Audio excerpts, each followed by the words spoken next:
My girlfriend used our joint fund for dates with another man. I said, enjoy yourself. Then I withdrew the entire balance in cash and closed the account. She was left frantically calling me from a restaurant after her card was declined with her new man. I, 29 male, am, or rather was, in a relationship with Janet, 27, for the last 4 years. We were that couple, you know? The one everyone thought was rock solid. We lived together, we had our routines, we were saving up for a massive trip to Southeast Asia. A whole month of backpacking, temples, and street food. This trip was my dream, and Janet seemed just as excited. To make it happen, we started a savings fund. To keep things simple, it was a high-yield savings account under my name that we both contributed to. I put in the lion's share, about 70%, because I earned more, but she was consistent with her contributions. We had a little app that tracked our progress, and seeing that number climb was a huge motivator. We were at about $8,500, so close to our goal. The past couple of months, Janet had been a little distant. More nights out with the girls, more vague texts. I'm not a jealous guy, and I trusted her completely. I figured she was just stressed with work. Stupid, I know. The truth came out in the most mundane way possible. We had a shared email address we used for bills, streaming services, and apartment stuff. I logged in to find a warranty receipt for our coffee machine. I guess she'd been using it for personal things too, and had forgotten to sign out. Her most recent messages were right there. My eyes caught a subject line that made my stomach clench. Booking confirmation, the Grandview. It's one of those super fancy, overpriced restaurants we'd joke about going to if we won the lottery. Curiosity got the better of me. I opened it. It was a dinner reservation for 2 for last Tuesday. The name on the booking? Janet and a guy named Tyler. My world tilted. I looked in her trash folder. It was a goldmine of betrayal. A whole thread of emails with Tyler. Flirty, romantic, making plans. Turns out girls' night was often Tyler night. But it got worse. I saw e-transfers from our vacation fund account to her personal account. Little ones at first. $150 here, $200 there. Then they got bigger. I logged into the savings account, my hands shaking. Over the last 3 months, she'd siphoned nearly $3,000. There were transfers that lined up perfectly with her nights out. A big withdrawal a few days before a weekend she said she was visiting her sister. Her sister later posted pics from her own apartment that weekend. I felt cold. Not angry. Not yet. Just a hollow, icy calm. It was like watching a movie where I was the main character, and I had no idea what the plot was until the final scene. I spent the next hour meticulously going through the statements, matching dates with her texts and the emails. The evidence was overwhelming. She wasn't just cheating, she was making me pay for it. Our future, our dream trip, was funding her new romance. I didn't confront her. What was the point? Screaming? Crying? Begging for an explanation I already had? No, that wasn't going to fix anything. So I made a plan. A very simple, very direct plan. The next day she was getting all dressed up. She looked stunning, I'll admit. A new dress I hadn't seen before. Probably bought with our vacation money. Big night? I asked, keeping my voice casual. She smiled, that same smile she gave me 1,000 times. Yep, just a dinner with Carolyn and the girls, celebrating her promotion. Carolyn, her best friend, who I knew for a fact was on a business trip in another state. I nodded. Sounds fun. You look great. I paused, then added, you know what? Use the vacation fund card for tonight. My treat. Enjoy yourself. Her eyes lit up. Really? Are you sure, babe? It's our travel money. Yeah, I said, my voice flat. I'm sure. You deserve it. She gave me a quick kiss, a peck on the cheek that felt like a slap in the face, and grabbed the debit card linked to the savings account. You're the best. I'll be late. Don't wait up. The moment the front door clicked shut, I went into action. I had my laptop ready. I logged into the bank and transferred the remaining $5,500 from the vacation savings account to my personal checking account. The balance was now $. Then I found the close account option and submitted the request.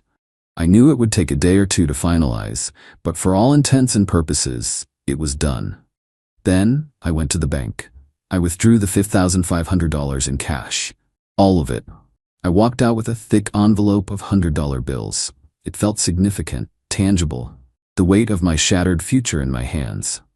Back at our apartment, I started packing. Not my stuff, hers. I carefully folded every piece of clothing.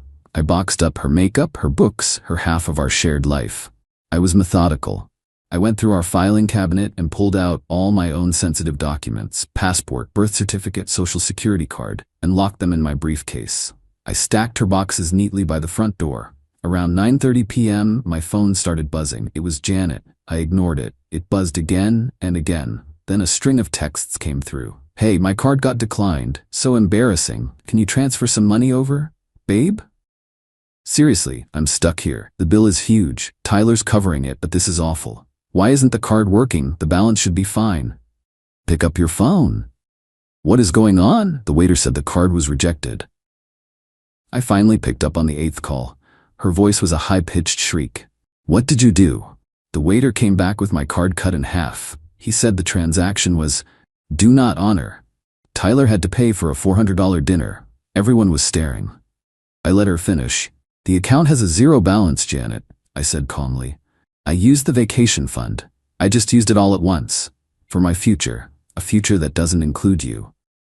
I could hear her sputtering. "What are you talking about, Tyler? The Grandview?"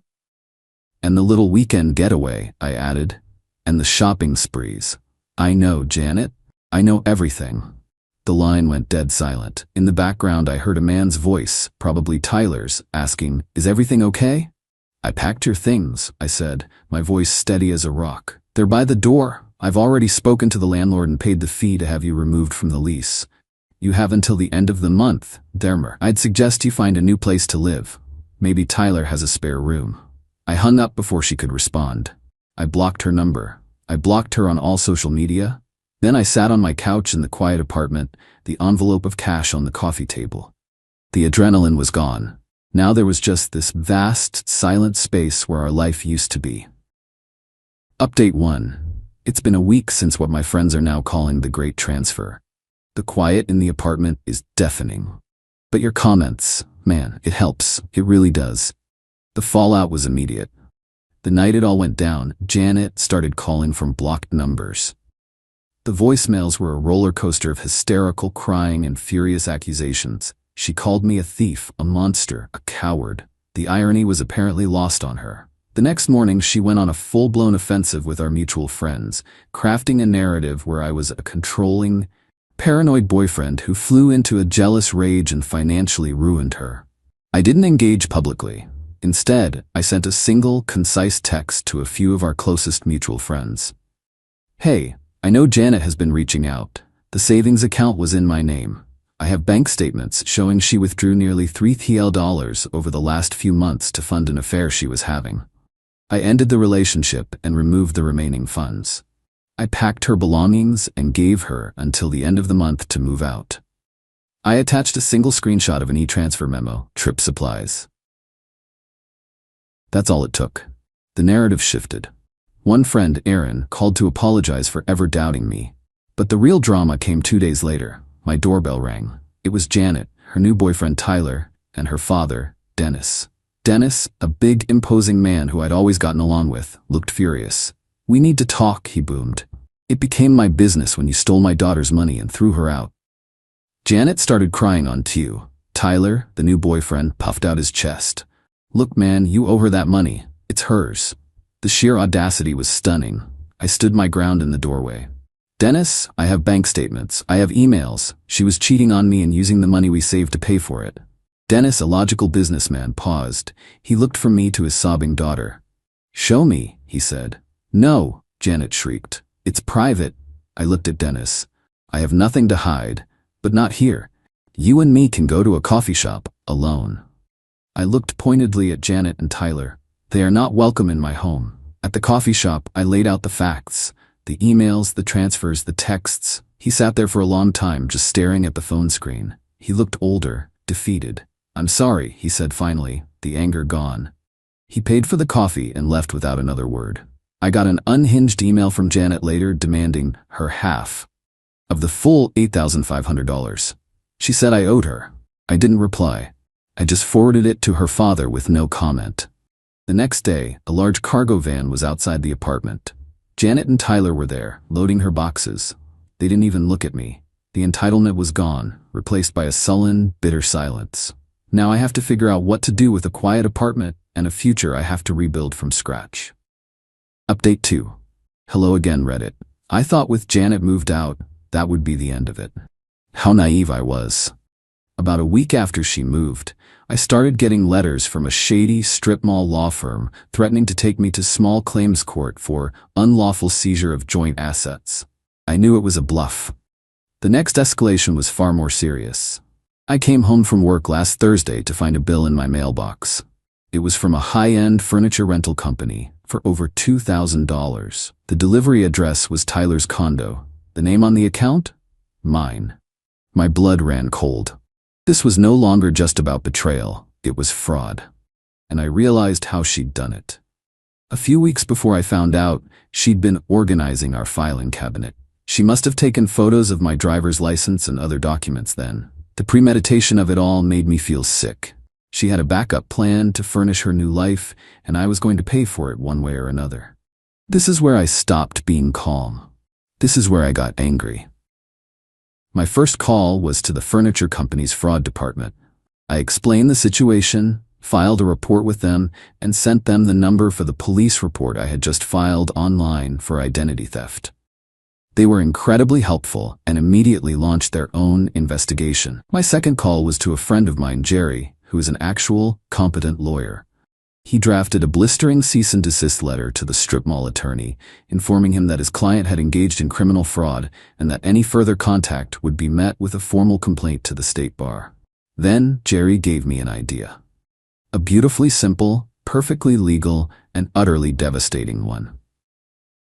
An anonymous factual tip to his HR department might be in order. He'd said with a grin. Tyler was constantly posting hustle culture nonsense on LinkedIn, and he listed his employer, a mid-sized regional company that supplied businesses with janitorial products. I drafted a carefully worded anonymous email to his company's HR department. I outlined the active police investigation for fraud and attached public records showing his outstanding financial liens. I simply stated that this pattern of financial instability and alleged criminal activity might be a liability for their company's reputation. I hit send. A week later, I got a call from Aaron. He had the full story from Carolyn, Janet's ex-best friend. Tyler was fired. The anonymous tip, combined with their own background check, was too much of a risk. He lost his job for breaching the company's code of conduct. Tyler, predictably, did not take this well. He blamed Janet for everything, for being sloppy, for having a psycho ex, for bringing this drama to his door. In the middle of their screaming match, the repossession team from the furniture company showed up, and in front of all his neighbors, carried out every last stick of furniture. The humiliation was total. He snapped. He threw her out, dumping her boxes in the hallway of his condo building. So now, Janet is homeless. Her father has cut her off completely, and she has an active fraud investigation hanging over her head. It's not a conviction, but that police report number now follows her everywhere. A permanent red flag on any rental or job application she fills out. She tried to call me, sobbing, begging me to make it stop. I deleted the voicemail. My only remaining task was to deal with my own mess, calling the credit bureaus to place a freeze on my credit and dispute the fraudulent account. It was a headache, but it was a final, necessary step to scrub her from my life. Final update. Hey Reddit, it's been a while. I'm writing this from a small cafe, not far from my new apartment. I moved when I got back from my trip. The old place had too many ghosts. My trip to Southeast Asia was transformative. I spent the first week in a fog, but somewhere over the mountains of Vietnam, I let go. I realized the money I'd withdrawn wasn't revenge money. It was my escape fund. It bought me my freedom. I came home lighter. I never intended to post a final update, but something happened last week that brought it all full circle. I was at a downtown bus station, heading to a concert, when I saw her. It was Janet. She was wearing the uniform of a commercial cleaning company, one I didn't recognize. She was pushing a heavy janitorial cart loaded with cleaning supplies and trash bags. Her face was gaunt, her hair was pulled back in a messy bun, and her hands were raw. The vibrant, confident woman I knew was gone, replaced by someone who looked exhausted down to her bones. She was arguing with a supervisor, a short, stout woman who was pointing at a checklist and shaking her head. Janet's shoulders were slumped in defeat. She looked up, her eyes scanning the crowd, and for a heart-stopping second our gazes met. There was no anger in her eyes, no entitlement, just a vast, hollow emptiness. A flicker of recognition, then shame. She immediately looked down, turning her body away from me, as if trying to become invisible. I felt nothing. No pity, no satisfaction. It was like looking at a stranger. I never saw Tyler. A few weeks ago, out of morbid curiosity, I searched his name online. His LinkedIn profile is gone. The only recent mention of him was on a court docket from a neighboring county for a series of petty theft charges. He'd been caught shoplifting. Their worlds didn't just implode, they shattered, and they were left to sweep up the pieces alone. Janet, with her life tainted by a fraud investigation, was now working a physically demanding, low-wage job. Tyler, stripped of his phony sales guy persona, had devolved into a common thief. They didn't need to be trapped in a miserable relationship to be punished. Their individual consequences were far more fitting. I turned and walked away from the bus station without looking back. My life is quiet now, but it's a peaceful quiet. I have a new apartment, a promotion at work, and a plane ticket to Iceland for my next vacation, paid for in full by me. The future is no longer a shared dream that can be stolen. It's just mine. And it looks pretty damn good.